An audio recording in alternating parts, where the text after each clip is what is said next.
Hi all. మన తాతమ్మలు అమ్మమ్మలు కాలం నుంచి మన తెలుగు వాళ్ళ ఇళ్ళల్లో ఏ ఫంక్షన్స్ వచ్చినా మెనూలో మాత్రం మారని ఒక ఐటెం ఈ కంద బచ్చలి కూర. సీజన్తో సంబంధం లేకుండా ఎప్పుడు దొరికే ఈ కంద బచ్చలి కూర రెండూ కలిపి చేసిన ఈ కూర మన ఆరోగ్యానికి కూడా ఎంతో మేలు చేస్తుంది. ఆవ పొడి, చింతపండులోని పులుపుదనం, అక్కడక్కడ చిన్నగా వేసిన అల్లం ముక్కలు అన్నీ కలిపి చేసిన ఈ కూర ఎంతో అద్భుతంగా ఉంటుంది. ఎలా చేయాలో ఒకసారి చూద్దాం.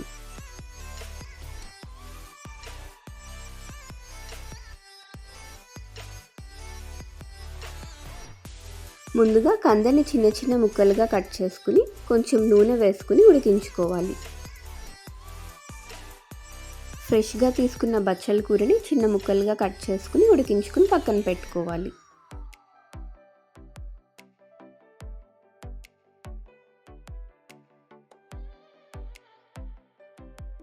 ఉడికించుకున్న కంద బచ్చలి రెండు కలిపి ఒక గిన్నెలోకి తీసుకుని ఉంచుకోవాలి. ఒక కడాయి తీసుకుని ఆయిల్ వేసి హీట్ అయ్యాక పోపు దినుసులన్నీ వేసుకుని పచ్చిమిర్చి, అల్లం, కరివేపాకు వేసుకుని వేయించుకోవాలి.